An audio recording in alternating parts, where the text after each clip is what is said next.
താലി. രചനാവതരണം നന്ദുവച്ചു കൃഷ്ണ. ഡോറ് തുറക്കുന്ന ശബ്ദം കേട്ട് വാതിലിലേക്ക് നോക്കിയതും അമ്മയ്ക്കൊപ്പം അച്ഛനുമുണ്ട്. തന്റെ മുഖത്തെ പുഞ്ചിരിയിൽ നിന്ന് തന്നെ അമ്മയുടെ മുഖം ശാന്തമാകുന്ന കണ്ടു. എന്നിരുന്നാലും ഒരാകാംക്ഷ എവിടെയോ ബാക്കി നിൽക്കുന്ന പോലെ തോന്നി. താൻ ഒന്ന് കണ്ണു ചീപ്പിയപ്പോൾ അതും മാഞ്ഞുപോയി. അച്ഛൻ പിന്നെ ആസ് യൂഷ്വൽ മേജർ നീലകണ്ഠൻ. പക്ഷെ അമ്മയുടെ മുഖം അവിടെയും സന്തോഷം പകർന്നു. എന്താ മോനെ, ഇന്നും ചുമടെടുപ്പാണോ കുഞ്ഞിന് പണി? സതിയമ്മയുടെ കൗണ്ടർ കേട്ടതും അച്ഛൻ ചിരിക്കാൻ തുടങ്ങി.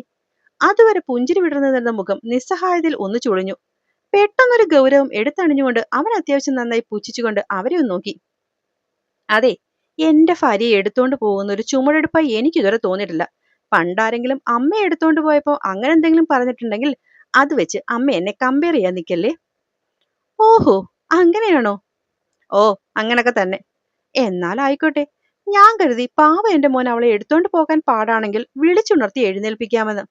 ഇതിപ്പോ നിനക്കാവശ്യമില്ലെങ്കിൽ പിന്നെ എനിക്കാണോ അത്ര വലിയ തലവേദന? വാ ഏട്ടാ, നമുക്ക് പോയി കിടക്കാം. അവനായി അവന്റെ ഭാര്യയായി. സതിയും കാട്ടിയ പുച്ഛം കണ്ട് ഒട്ടും തിരിക്കാതെ അവൻ തിരിച്ചു കൊടുത്തതും അതേ പുച്ഛം അമ്മയിൽ നിന്നും തിരിച്ചു കിട്ടി. അയ്യോ, പണി പാളിയോ? അമ്മേ, അമ്മേ, അമ്മയൊന്ന് നോക്ക്. ശ്രീ അബദ്ധപ്പെട്ട പോലെ പുറകെ ചെന്നതും സതി അവനെ നോക്കി ഒന്ന് തലവെട്ടിച്ചു. സോറി അമ്മ, അവള് നല്ല ഉറക്കവാ.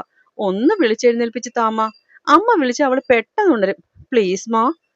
അവൻ കുഞ്ഞാറ്റെ പോലെ സതിയുടെ മുന്നിൽ കൊഞ്ചി. അത് കണ്ടതും ഉള്ളിൽ ഉയർന്നു വന്ന ചിരി അവനിൽ നിന്നും മറച്ചു തിരിച്ച് അവർ മുഖം അങ്ങ് തിരിച്ചു പിടിച്ചു.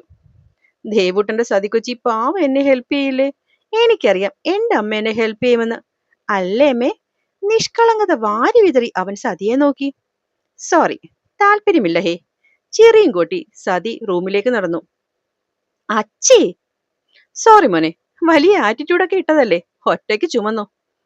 ഹാ, ബംഗാളി പിന്നെയും ബംഗാളിയായി. നീലന് ഒട്ടും കുറച്ചില്ല. ഇവള് കാരണം ഞാൻ നാണം കെട്ട് തീരുമല്ലോ ദൈവമേ. അപ്പോഴും ഇതൊന്നും അറിയാതെ സീറ്റിലേക്ക് സുഖമായി കിടന്നുറങ്ങുന്നവളുടെ അടുത്തേക്ക് ശ്രീ ചെന്നു. ദേവാ, ദേവാ, എഴുന്നേൽക്കടാ, വീടെത്തി. അവള് പതിയെ കണ്ണു തുറന്ന് ചുറ്റും നോക്കി. വീടെത്തിയോ? ബാ ഇറങ്ങ്. അവൻ ഡോറ് തുറന്നു കൊടുത്തതും അവള് പതിയെ പുറത്തേക്ക് ഇറങ്ങി. പക്ഷെ കാലെടുത്ത് പുറത്തേക്ക് വെച്ചതും സ്ലിപ്പായി. ഉറക്കം കണ്ണിപ്പിടിച്ച ഇതാ അവസ്ഥ. അതുകൊണ്ടാ പലപ്പോഴും താങ്ങി പിടിച്ചോണ്ട് പോകുന്നത്. ഒന്നോ രണ്ടോ തവണ എടുക്കേണ്ടി വന്നിട്ടുണ്ട്. ആ 2 തവണയും കൃത്യമായി അച്ഛന്റെ മുന്നിലാ പോയി പെട്ടത്. അന്ന് മുതൽ പരസ്യമായും രഹസ്യമായും കിട്ടിയ പേരാണ് ഈ ബംഗാളി. ഇന്നെന്തായാലും എടുക്കേണ്ടതായിട്ടൊന്നും വന്നില്ല. പക്ഷെ മുറിയിൽ കയറി കട്ടില് കണ്ടതും പോയി കമന്ന് കിടക്കുന്ന കണ്ടു.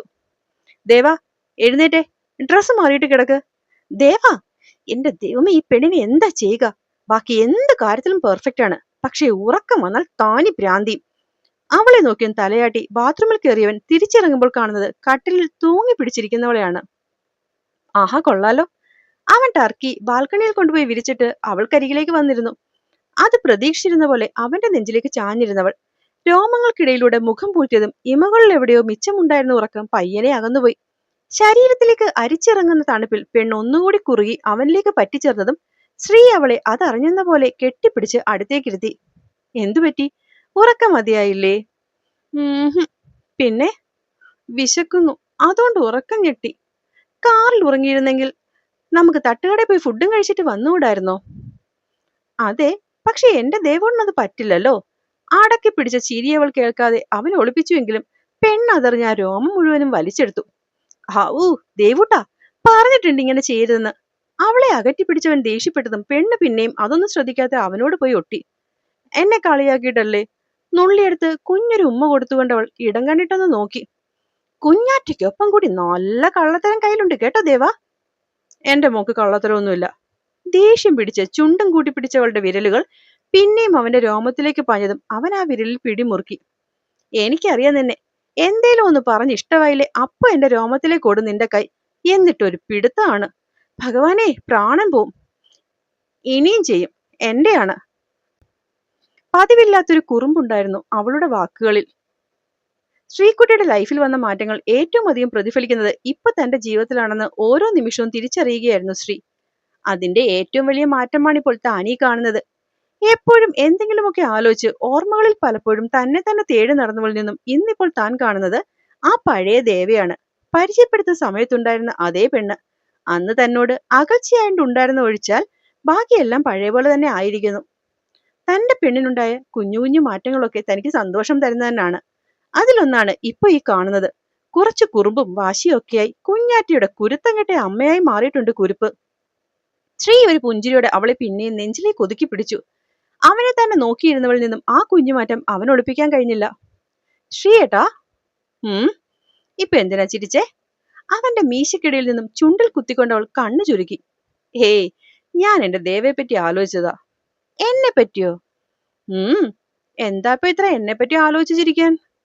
അതോ, ഞാനുണ്ടല്ലോ, ഞാനൊരു പെണ്ണിനെ കെട്ടിക്കൊണ്ട് വന്നായിരുന്നേ.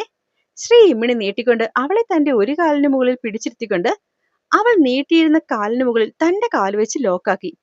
അവന്റെ കാലുകൾക്കിടയിൽ അവളെ ശരിക്കും പൂട്ടിയിട്ട് എന്ന് പറയുന്നതാവും ശരി. അങ്ങനെ പൂട്ടിയിട്ടിട്ട് അവനൊന്ന് കവിളൊഴിഞ്ഞു. ശ്രീയേട്ടാ. എന്തോ? എന്റെ കാല്. അതവിടെ ഇരുന്നോളും, വെറുതെ ബലം പിടിക്കാൻ നിൽക്കണ്ട, ഞാൻ മാറ്റില്ല. എനിക്കറിയാം, എന്തേലും വഷളത്തരമാവും. ഞാൻ ചാടി പോകാതിരിക്കണ ഈ ലോക്ക്. ദൈവമേ, ആരെങ്കിലും ഇതൊക്കെ പറഞ്ഞ വിശ്വസിക്കുമോ? ഞാനോ? വഷളത്തരമോ? ഒന്ന് പോയേ. പിന്നെ ആരെന്ത് വിശ്വസിക്കുമോന്നാ? സംശയം നെള്ളിക്കും മുഖം അവളിൽ പൊടിക്ക് ചിരി ഉണർത്തിയെങ്കിലും അതൊന്നും വകവെക്കാതെ പിന്നെയും എന്തോ പറയാനുള്ള തയ്യാറെടുപ്പായിരുന്നു പെണ്ണ്. ഇതൊക്കെ പെണ്ണെ, ആളെ വട്ടാക്കാതെ കാര്യം പറയുന്നുണ്ടോ? കാലുകൾ അവളിൽ നിന്ന് മാറ്റി ശ്രീ അവളെ പിടിച്ചു മുന്നിലേക്കിരുത്തി. എവിടെ നിന്നൊക്കെയോ പാഞ്ഞു വന്ന ദേഷ്യത്തിന്റെ മുകളുകൾ അവനിൽ പൊട്ടിമുളയ്ക്കുന്നു തോന്നിയതും അവന്റെ നെഞ്ചിൽ പിടിച്ച് പിന്നിലേക്ക് തള്ളിയവൾ കട്ടിൽ നിന്നും ചാടിയിറങ്ങി. മര്യാദയ്ക്ക് മാറ്റാൻ പറഞ്ഞപ്പോ അഹങ്കാരം. ഇപ്പൊ കണ്ടോ, ശ്രീയേട്ടൻ പോലും അറിയാതെ ഞാൻ ആ കുരുക്കിൽ നിന്ന് രക്ഷപ്പെട്ടത്. അവളുടെ ഉറക്കമുള്ള ചിരിയിലും കളിയാക്കലും മുന്നേ വന്ന ദേഷ്യം മൊത്തത്തിൽ മുഖത്തേക്കങ്ങ് ഇരച്ചു കയറിയവന്റെ. ആഹാ, അപ്പൊ എന്നെ പറ്റിക്കാറായോ നീ? അതെയല്ലോ, ശ്രീയേട്ടനെ പറ്റിക്കാന്ന് വെച്ചാൽ എനിക്കിപ്പോ ഒരു കുഞ്ഞു പൂന്നുള്ളുന്ന പോലെയുള്ളൂ. കട്ടിലിന് ചുറ്റും വട്ടം ചുറ്റുന്നവളിൽ അവളുടെ ചിരികൾക്കിടയിലൂടെ അവനത് കേട്ടു. ദേവാ, മര്യാദയ്ക്ക് നിന്നോ നീ. ഞാനായി പിടിച്ചാൽ പൊന്നുമോളെ നീ കരയും. ഊവ, ഒന്ന് പോയേ ശ്രീയേട്ടാ. ഈ മുറിക്ക് പുറത്തിറങ്ങുമ്പോൾ മാത്രം ശ്രീയേട്ടന് ഒടുക്കത്തെ ജാടയും ദേഷ്യം.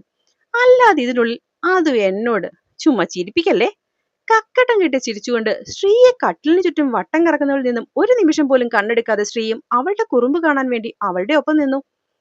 ഒരു 3-4 വട്ടം കറങ്ങിയതും മിത്തുവിന് ശ്വാസം വിലങ്ങാൻ തുടങ്ങി. ആദ്യമുള്ള ആവേശമൊക്കെ വിട്ട് പാവം കിതച്ചു തുടങ്ങിയതും ശ്രീ അവളെ പിന്നിലൂടെ പോയി വട്ടം പിടിച്ചു. ശ്രീയേട്ടാ, ഇത് ചീറ്റിങ്ങാ.